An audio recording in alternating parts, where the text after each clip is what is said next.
Taloha dia miteny foana ny olon-dehibe rehefa te hampitahotra ankizy hoe izany Kakabesola. Kakabesola dia tena misy ary manana ny tantarany izy. Arak'izany dia tsy niteniteny foana mihitsy ny olon-dehibe raha nanao an'izany. Maro be ireo ankizy efa lasany satria ny ankizy ny tena tiany.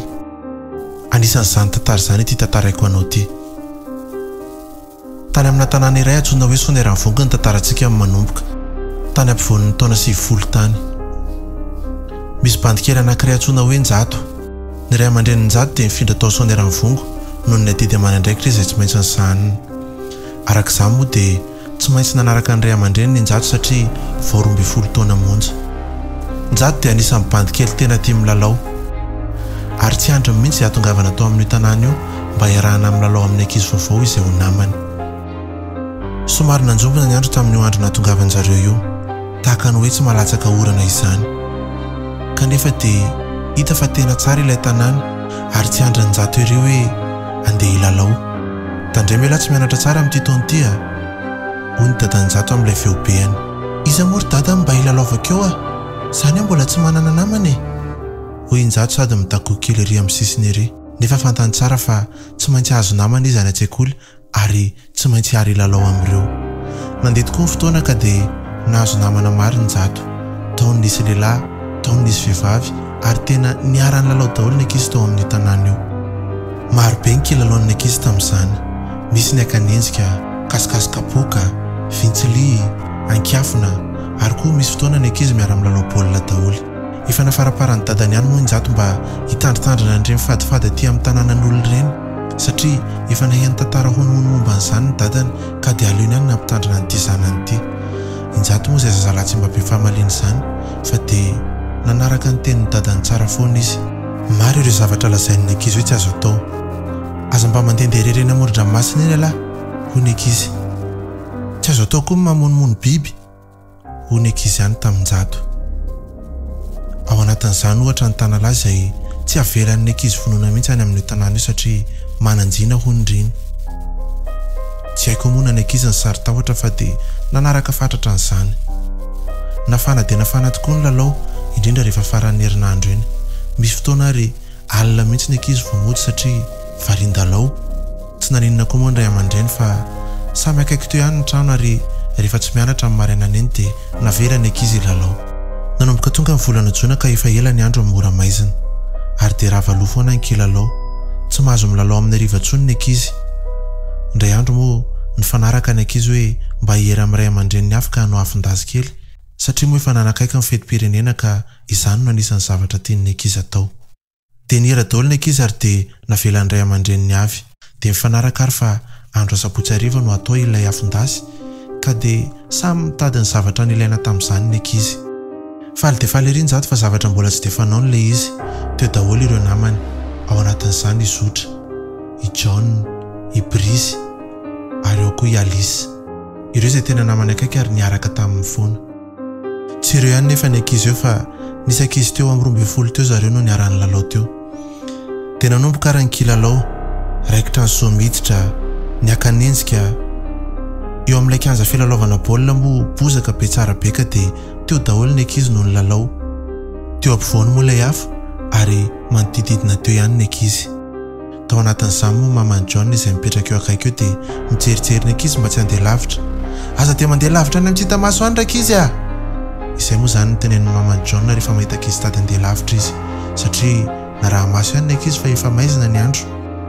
Brisy John ary Alice ny tena zanatany tamin'ireo namany Njato fa izotra kosa izay valy votaka tao dia io ny tena akaiky anazy. Reradreraka ny lalao moa ny ankizy ka dia nivorivory teo amin'ilay afin-dazy sisa ary dia nanomboka teo ny tantara. Mbola tsy niteny akory Brisy dia hoy John hoe anao mangina anao Brisy efa haiko ndraiky raha ho volagninao io. Tsy nanakana ny Brisy nefa izany fa nitoizany ihany ny azy. I Brisy moa mpandeha manao vakansa matetika any arivo ka dia sady mahay teny betsy misaraka izy mahay teny merina. Ho tantaraiko anareo ny ihany tantaran'i Kakabesola. Liana dia liana Njato ka dia mifantoka tamin'ny Brisy. Dadinay ny tantara izy ity tamiko hoy Brisy ny zezita be fa nahazo piaino. Tamin'izany hoy zareo tia mivony amin'ny alina kofa midaola. Misy ankizy iray tsy hita nefa kofa avy midaola iny zareo Kakabesola no nangalaka anazy. Hoy Ibrisa misesy tape. Tena misy Kakabesola zegny ary mihinagna fanahin'ny ankizy izy. Amin'ny maizina karanjao mihitsy izy mangalaka ankizy. Anao mivony agny iny tonga dia alainy ary hanigny. Hoy Ibrisa misesy tape. Kofa rerin'ny karanjao mihitsy izy miboaka. Tandremo zalahy misy Kakabesola zao. Lava be izy sady sola. Teo moa dia nangina daholo ny ankizy tao aorianan'izay tenin'ny Ibrisa zay.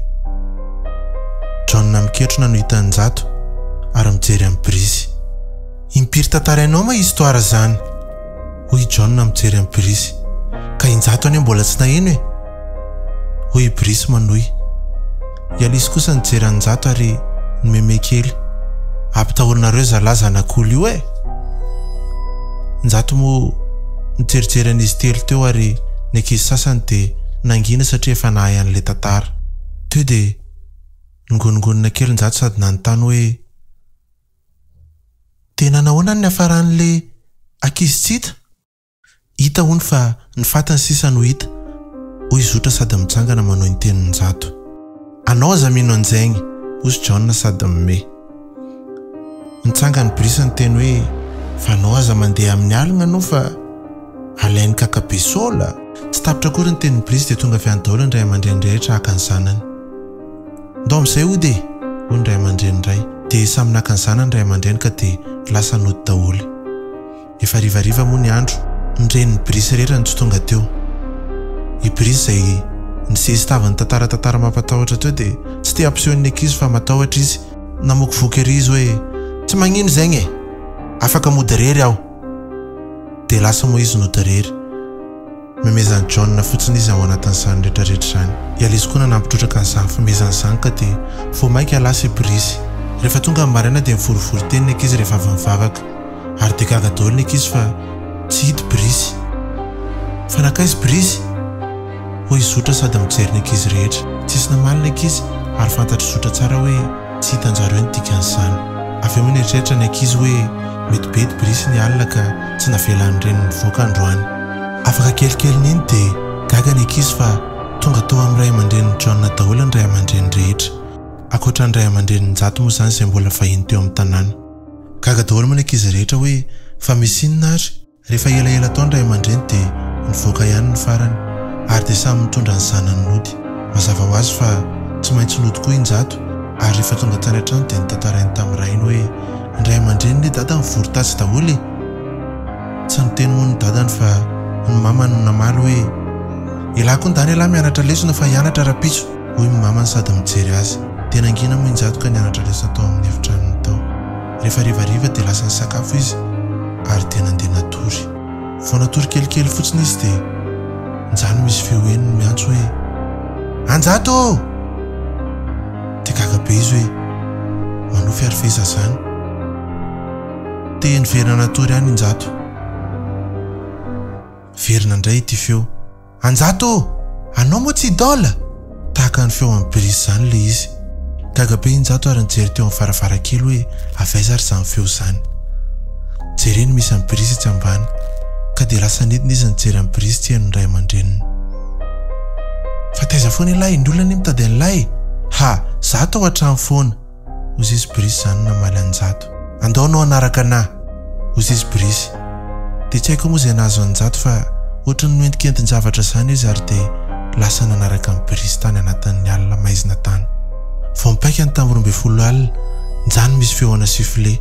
Sady misy ray aman-dreny mitapatapa be hoe ny zanako e, ny zanako e. Tsy hita hoe nakaiza ny zanany. Akory ny ateran'ny dadan'ny Jato. Tonga dia lasa nakany amin'ny efitra nisy an'i Jato izy ary tsy hita ny teo koa iny Jato. Tonga tao an-tsainy fa misy ankizy tsy hita ary tao anatin'izany koa iny Jato. Lasa nandeha nijery ny ray aman-dreny rehetra teny ambany teny hoe fa inona no mitrangy e? Hoy ny dadan'ny Jato tamin'ny ray aman-drenin'ny ankizy sasany. Tsy hita ny ankizy, lasa ny Kakabesola. Hoy ilay reny tena matahotra be. Fa Kakabesola ahoana? Hoy ny dadan'ny Jato. Lasa ny Kakabesola ho aho. Ny zanakao ve ao? Hoy ilay ramatoa sady matahotra be. Ka ny zanakay koa ary tsy ao? Hoy izy amin'ny mamany Jato. Teo dia tonga saina ny tadanjato fa misy zavatra tsy milamina ary izany ny antony ivoren'reto ray aman-dreny reto. Fa inona mihitsy ny tena marina e? Hoy ny tadanjato tamin'ireto ray aman-dreny. Ny dadany Elisy moa ny namaly hoe tsy haiko ny anazavananao an'ilay izy fa tamin'izay mbola kely koa dia nisy ankizy tsy hita vitsivitsy ary tena vitsy tamin'ireo no miverina. Ary izay mahazo ny zanakitsika amin'izao fa tsy maintsy mandeha mitady ny zanakitsika isika. Mitady afaka tay ary apreto fa ho any anaty alitsika izao. Hoy ny dadany Elisy sady tsy nikoropaka. Fantany tsara manko hoe aiza ho aiza misy ny toerana misy an'i Kakabesola ary tsy maintsy hitany ihany ny ankizy sy ny zanany ao anatin'izany. Dia lasa ireto ray aman-dreny sady natahotra ny nakany anaty ala. Maro be moa ny ankizy tsy hita tao anatin'izany i John, i Alisy, i Zotra ary koa i Brisy sy Njato. Nisy ray aman-dreny sasany moa ny zanany izay mbola tao an-trano ary dia niary fatratra ny zanany fa ireo izay tsy hita zanaka ihany no nakany anaty ala. Ny eritreritry dadany Elisy moa dia any anaty lagroty ihany Kakabesola no mipetraka ary any ireo ankizy no jerena. Dia roa soarany dia tao anatin'izany dia nanontany ny dadany Njato hoe fa inona moa ilay Kakabesola? Hoy dadany Njato sady mikitika ny dadany Elisy. Dadany Elisy moa ny teny hoe ohatran'ny biby izy sady ohatran'ny olona koa. Tsy fantatry fa nalaza be izany tamin'izay mbola kely taty ary rehefa ririnina ohatr'izao izy ny tena mivoaka. Efa izay mihitsy ny nahiko tamin'ilay ankizy nanao afindasy ireny fa izaho moa tsy te hiteny be fa sao dia manahirana fa nresahako fotsiny ray aman-dreny tamin'iny hoe tsy maintsy samy maka ny zanany. Hoy dadany Elisy sady midodidodika ihany. Voatapitra izay dia nitodika izy ary nijanona niresaka tamin'ny olon-dehibe rehetra. Zao ny afo ny tena tsy tian'i Kakabesola izay no nahafahako nitsoaka azy tamin'izay tamin'ny kely. Dikan'izany ireny afo ireny tsy azo avela mihitsy rehefa miditra ao anatin'ilay lagrotsika. Dia nitohizany moa ny dia ary dia nanaraka daholo ny ray aman-dreny. Tao anatin'izany dia lasa be ny sain'ny dadany Njato hoe fa ahoana ary ity? Inona ilay Kakabesola? Ny mamany Njato kosa dia naporisika azy hoe aza mieritreritra n'izany intsony ianao hoe andao arahana fotsiny izay tenen'jareo fa tsy maintsy azontsika ny zanantsika, izay ny tanjona. Hoy ny reniny Njato mampirisika ny dadany. Vao nitsofoka tao anatin'ilay lagroty zareo dia maheno fofona maimbo be ary dia nitabataba ny anaran-janany daholo ny ray aman-dreny rehetra. Tsisy namaly. Nangina kely, nangina tsisy ny teny daholo ny olona. Izany misy feo mingeringerina any ambadika any.